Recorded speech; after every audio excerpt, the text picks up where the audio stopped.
A very good morning to you. My name is Daniel Mohammed. Welcome to Sports Check on this Monday morning. It is the 15th day of January 2022. And we are going to be having conversation around sport. One, it's going to be about what everyone is concerned about, the fight against doping in Kenya. We know that a week and a half ago, World Athletics President Sebastian Coe was in here for meetings with the State Department for Sport. He also met President William Ruto and also met with Athletics Kenya and athletes. The meeting with athletes was behind a closed-door meeting, and there were also stakeholders all across board from investigating agencies, the DCI, the National Intelligence Service, the Police Service, the Pharmacy and Poisons Board, the Kenya Medical Association, so the entire ecosystem. He met with people from them, and it was about the fight against doping, because Kenya got a reprieve from, despite pressure from people all around, that Kenya should be banned because of the number of anti-doping rule violations. We've got the head of legal at the Anti-Doping Agency of Kenya, Bildad Rogoncho, with us to talk about that. We shall also be speaking about esports. Ronnie Lusigi, the head of competitions at Esports Kenya, and two gamers, Shali Adema, who is the captain of Team Kenya, and we've got Elina Ongaro. What's the situation in esports in Kenya? It's going to be an Olympic sport.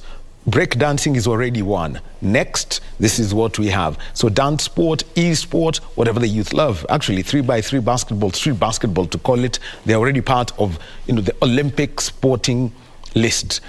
Let's see where Kenya lies in that and the opportunities that are there for you. Outside of sport, the Independent Electoral and Boundaries Commission is giving us an 2022 post-election evaluation report. That report is being made public today at the Safari Park Hotel. Nancy Okwara is our reporter, and she's going to be giving us a brief on that.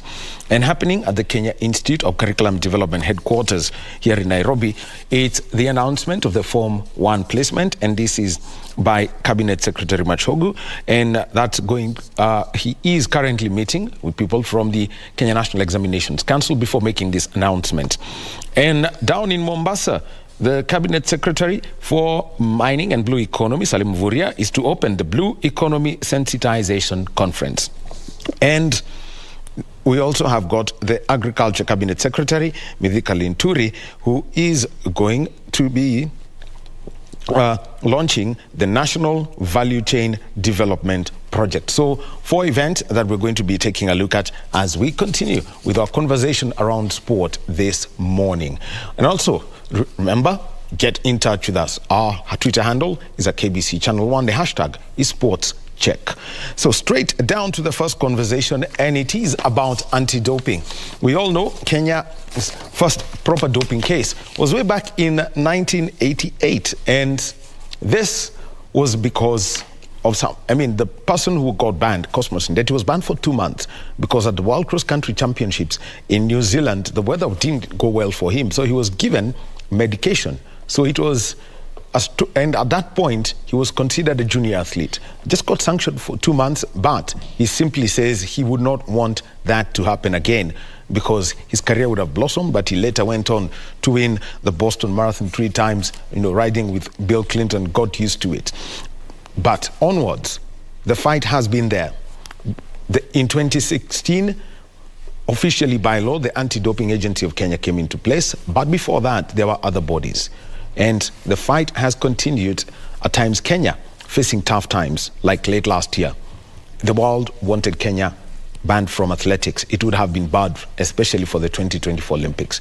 What's the fight against doping, and what's the status and the measures that are there? We've got Bildad Rogoncho, head of the Anti-Doping Agency of Legal at the Anti-Doping Agency of Kenya. Good morning.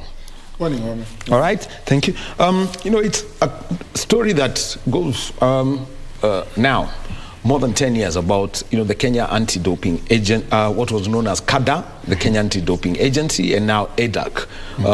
It's just an anagram, but just that background and how different the two now the two bodies are, given one is fully anchored in law, the other one didn't have the legal bit.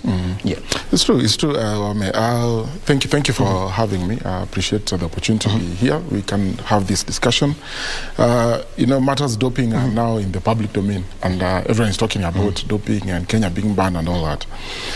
I think the country has made tremendous steps in the fight against doping. Looking at where we've come from since 2011, after the German TV network expose on the number of doping cases that we had in the country at the time, and of course which led now to the famous anti-doping task force by the cabinet secretary back then, and onward to the establishment of the Anti-Doping Agency of Kenya. As you rightly put it, ADDAC is anchored in law, CADA was not anchored in law. And of course, you know that when you're anchored in law, there are certain benefits that come with it, the recognition.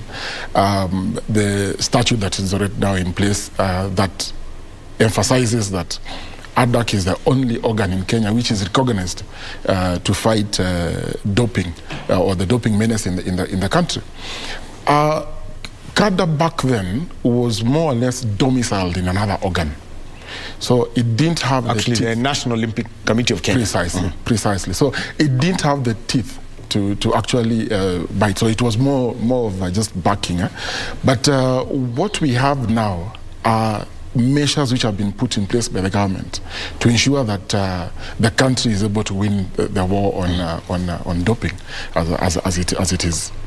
Okay. Now, taking a look at it, moving on, and let me just take a look at the Anti-Doping Agency of Kenya report, 2021-2022. And this is based on the tests and the frequency of the tests. It brings out something, because that's one of the, that is what ADDAC is known, the most known function, sample collection. And just taking a look at it, for the first 2 quarters, just over 360 tests. For the third quarter, another 290 or so. But the fourth quarter is when there was a lot of testing. One of the things that comes out from this report is the kind of targeting that's been done. Half the tests were in the fourth quarter when we had the Deaf Olympics, the Commonwealth Games, the World Championships. How's this testing process and testing distribution now done? Yeah, thank you. You know, the Anti-Doping Agency of Kenya not only collects samples for analysis, but there's also another component that I think it's important to even mention. We have in place the 2021 code. And this code emphasizes that the first port of call for an athlete is not sample collection. It's not the analysis of the sample. It is actually education. Education. I'll be coming to education. Yeah, they should be educated on matters anti-doping. And when we come to the issue of testing, we have a test distribution plan on how to conduct the testing.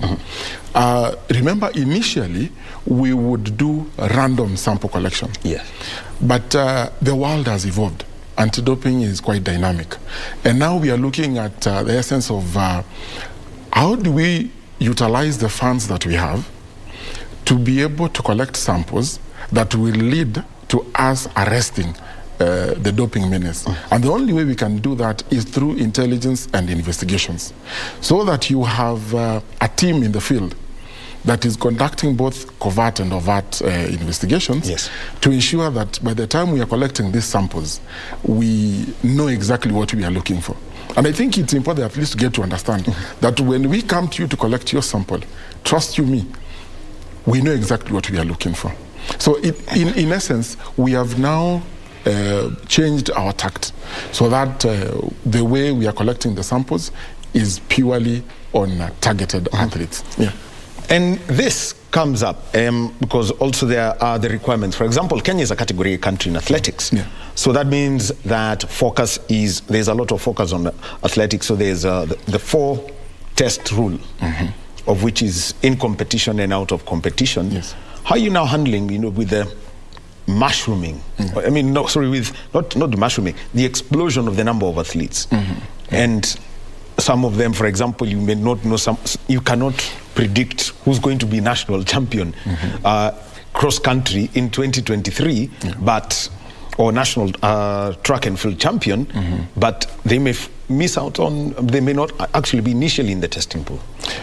True. It is quite a challenge as a country because of the sheer numbers that we produce. And I always say that Kenya remains to be a powerhouse in athletics.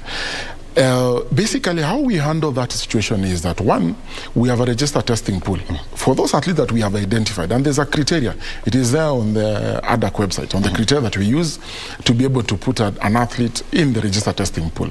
Immediately an athlete is in the registered testing pool, then they are required now to fulfill the whereabouts issue, which I know it's quite a conversation that is in the sporting circles.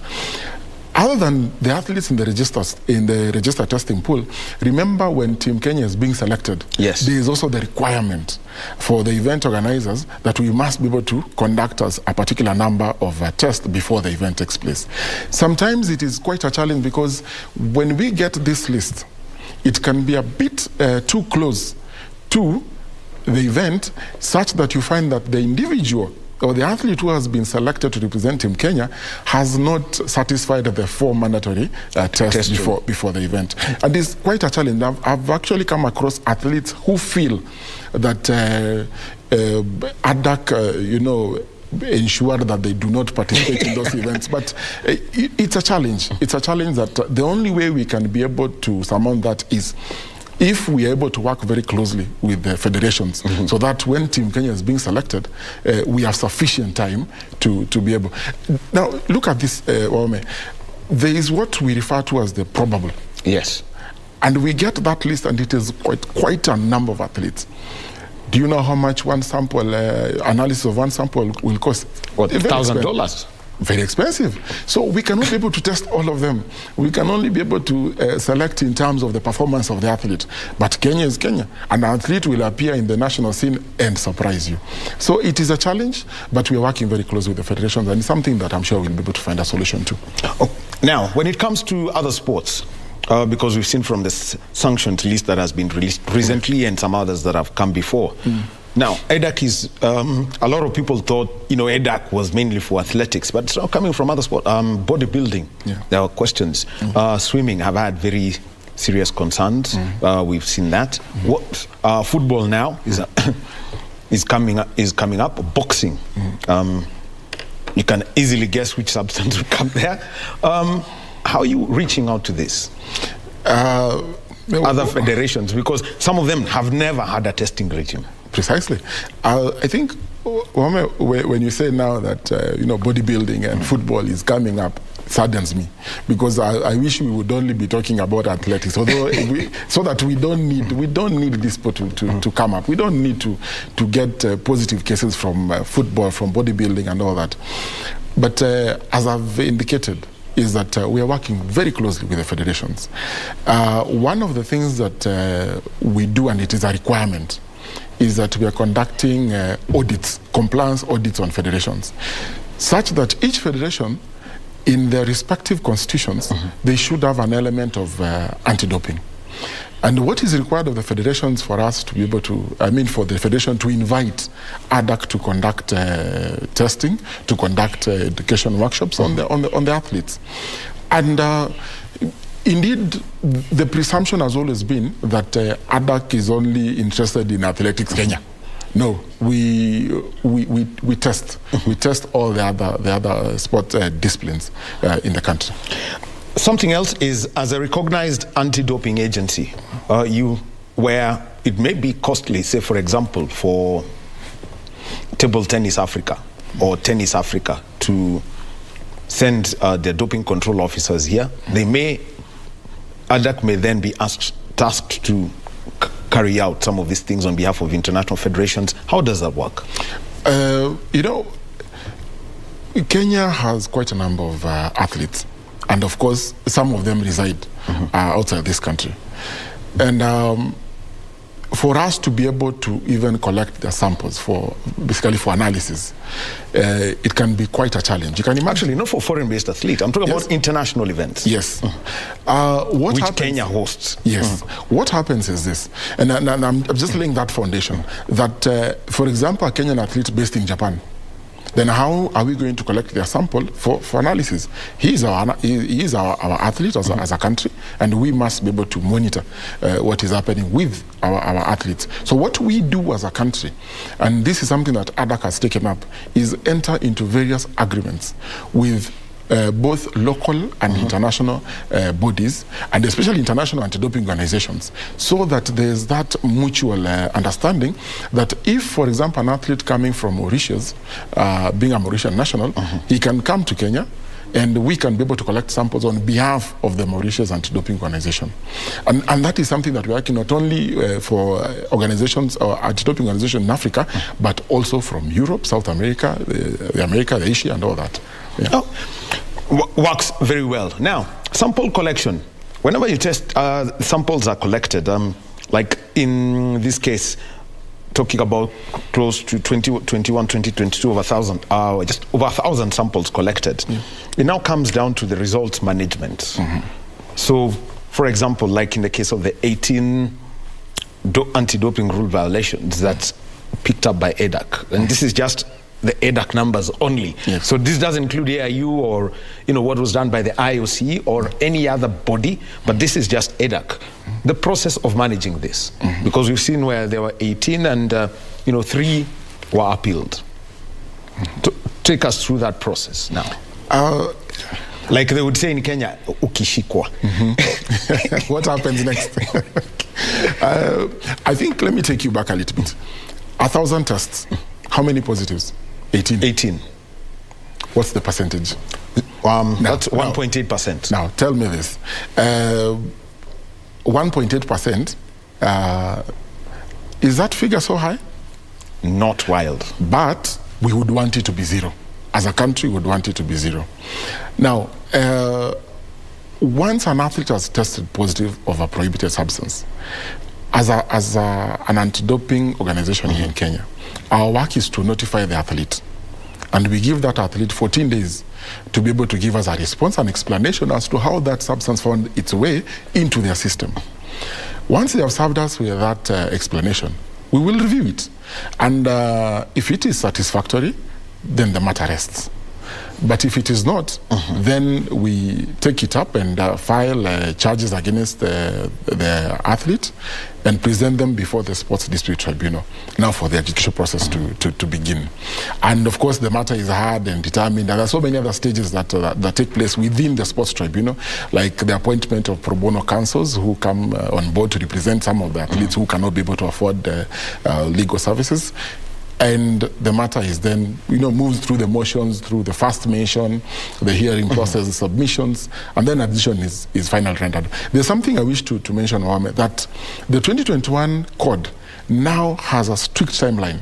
It provides for a 6-month period from the time when the athlete is notified of the rule which they have violated to the time when they receive their final decision, that is the judgment rendered by the Sports Tribunal. So it is, the time is, it has been so limited, so that now it's not like in the past when a matter would be lodged in 2017 and judgment delivered in 2020. So the time has been reduced to only 6 months. And part of that, by the way, we could see this happening, but with the amendment of the Anti-Doping Agency of Kenya Act, yes. That was with the 2021 code coming into effect, EDAC are going to have a results management panel, ideally what would be called now the tribunal that deals with anti-doping matters only, and that would mean the SDT would have appellate status in anti-doping matters. What's the development on that? It's good to mention that when the 2021 code came into force on 1st of January 2021, then what we had to do as a country before that date was align our statutes with the provisions or the new provisions in the 2021 code. And that is why it necessitated this country to start the process of amending the Anti-Doping Act and the ADAC anti-doping rules. And that is exactly what we did and what the president back then assented to on 31st of December. Yes. Now, we introduced an organ in the Anti-Doping Act, the organ known as the Results Management Panel. It was not a requirement by the code to introduce this particular organ, but we as a country looked at the situation as it were then and decided that it would be good for this country to have a panel or a body that is able to handle anti-doping issues in the first instance. So that, as you've rightly put it, the Sports Dispute Tribunal is then left to handle the appeals from the results management panel. It is in place. We have not yet operationalized it because of one reason. That the reason why we introduced the RMP was more of a backup plan to the SDT as it was. Yes. And there are some issues that we noted with the SDT, and we discussed this with the World Anti-Doping Agency, and we agreed that it's important to have another organ in place just in case we have issues with the Sports Dispute Tribunal. Then we can be able to revert to the results management panel, which will be able to handle our matters. Quite interesting, because you mentioned the 6 months. I'm sure with the results management panel, then it would be expedited, because the SDT handles everyone. Precisely. Who makes any prayers to them, for a matter to be adjudicated. Eventually, the sanctioning process, whenever you do sanctions, from the last list of sanctions, number one, there is, I think, a life ban. There is a life ban on a swimming coach that was issued, I think, 4 or 5 years ago. So, yes, 5 years ago, that has always been in place. And there's another athlete who got a life ban. What's the criteria for this sanction? The life sanction. The lifetime ban. Well, what happens is that, as the anti-doping movement, we are not in the business of entertaining athletes who engage in doping. And therefore, the code provides that the moment an athlete has committed 3 anti-doping rule violations, then they qualify for a lifetime ban. So that we don't keep this business of going back and forth. We ban you for 2 years, you come back, you compete, you commit another anti-doping violation, and we ban you for another 2, and then you come. No, we can't keep on doing that. So the code provides for that. That in fact, when you commit the first anti-doping rule violation, you get a ban, let's say, of 4 years. If you commit a second one, we should double the 4 years.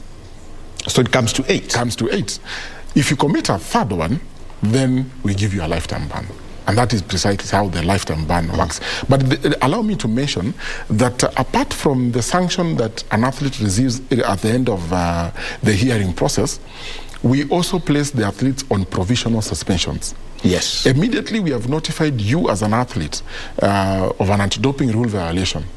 Then you are supposed to stop competing immediately and wait for the 6 months period, which most of the SDT has been working, way above what it should, the way it should be working, and they deliver most of these decisions even before the 6 months period.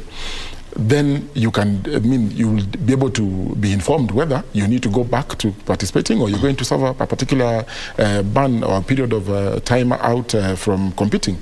But then we have a problem as an agency. And the problem has been, when we place these athletes on provisional suspension, some of them have gone on to compete. Actually, I was coming to that here, because we know actually of an athlete who was sanctioned, but went to compete, and so has been sanctioned in the latest list. Yes. So that has been happening, and let me tell you, what the way that we used to handle such cases. The anti-doping agency cannot police their athlete to their home, knowing where you go when you wake up in the morning, where you're loitering to. Uncle tags with GPS. Yes, we can't do that. So basically, once you've been placed on a provisional suspension, you have the responsibility of abiding by that particular sanction.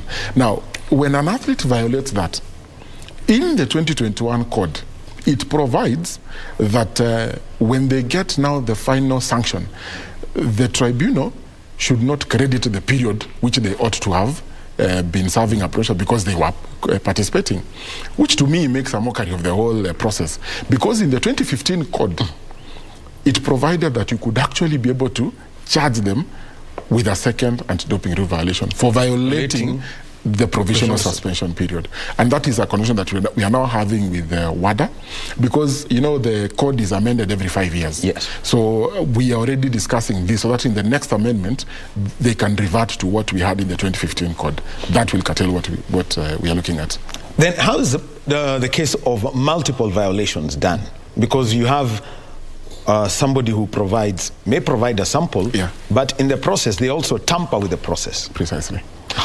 You know, and it is very interesting because I don't know what informs some of these athletes. And I think this is what Waziri has been calling unscrupulous characters, because you have used a prohibited substance. Mm-hmm. You've come back. I mean, the results are back and they are positive. You've been informed that in your system we found EPO. Yeah. Give us an explanation. What do you do as an athlete? You find you know, someone who's a bird of the same feather, mm-hmm, in a doctor somewhere or a clinical officer, and tell them, please prescribe for me and backdate the documents indicating that I came to see you and I had this condition and this is what, you know, forgetting that as an anti-doping agency of Kenya, just because we have our office in Nairobi and you will serve us with this document from Kaptembo or somewhere in, it doesn't mean that we will not come there and confirm.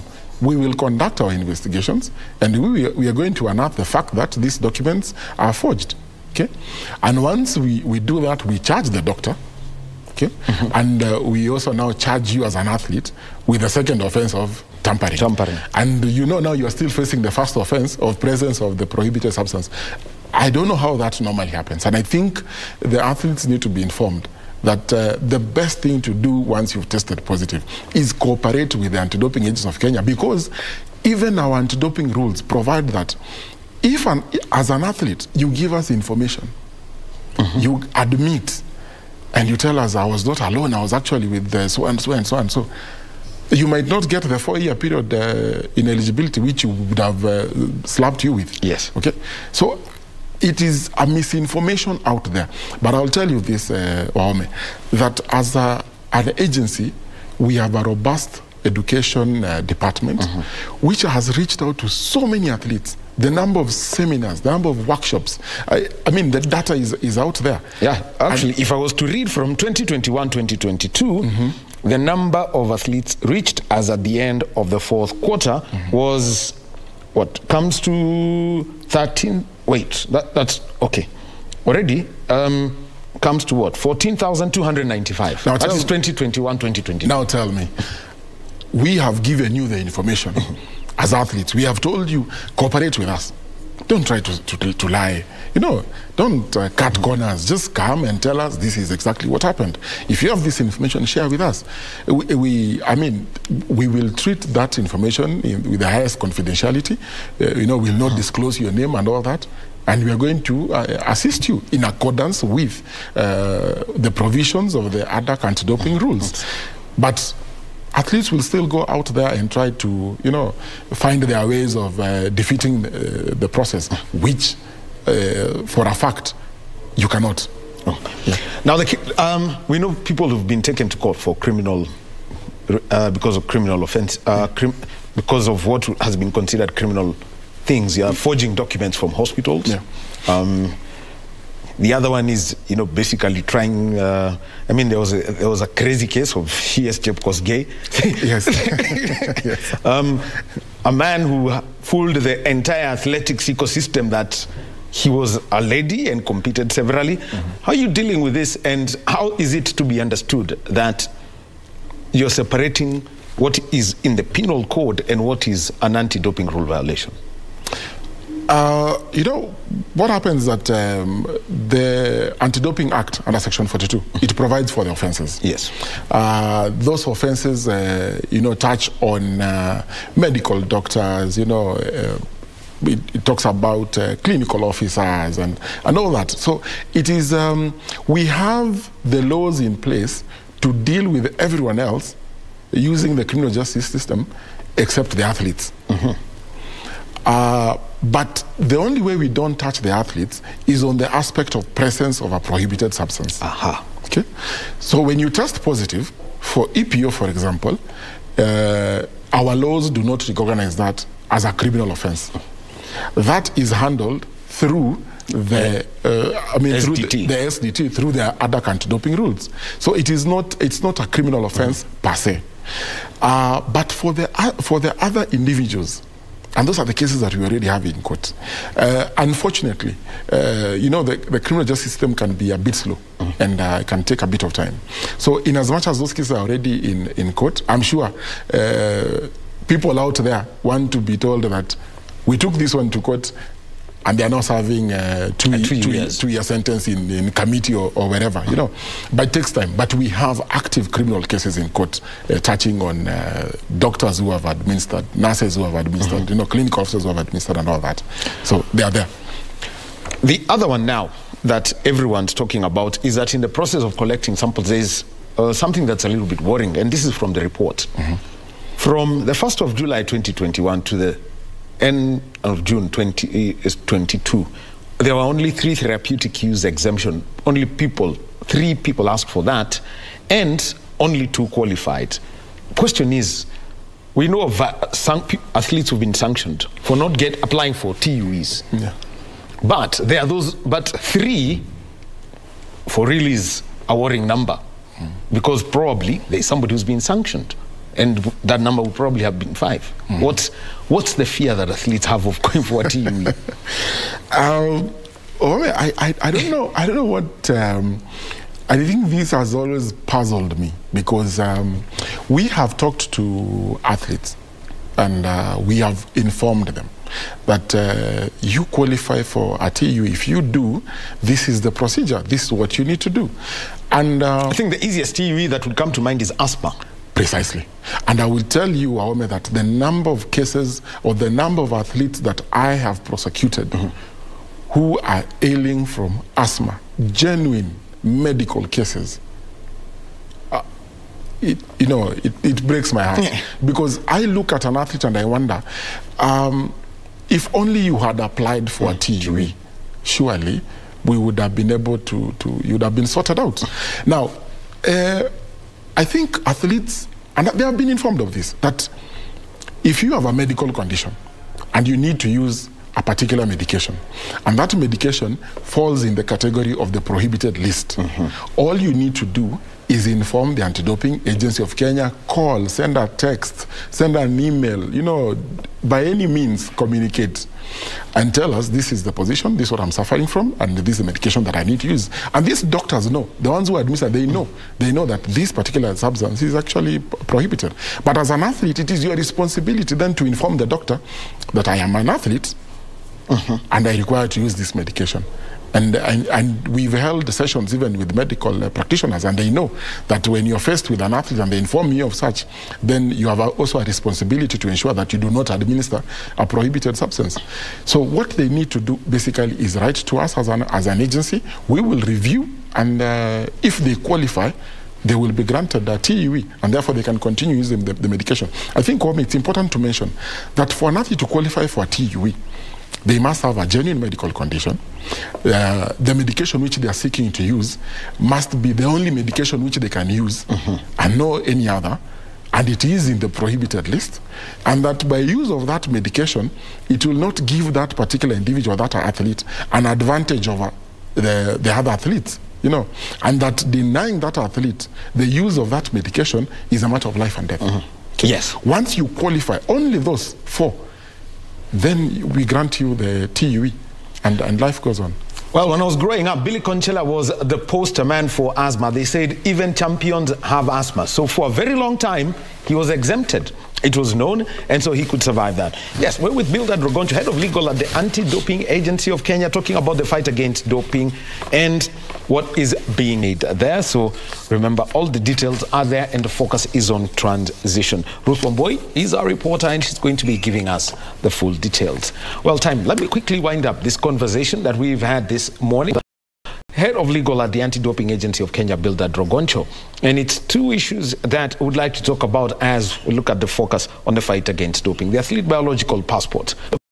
Talking about what's the current capacity of Kenya to manage this athlete biological passport process. So that's the first one I will touch. As a country, yes, we conduct ABP.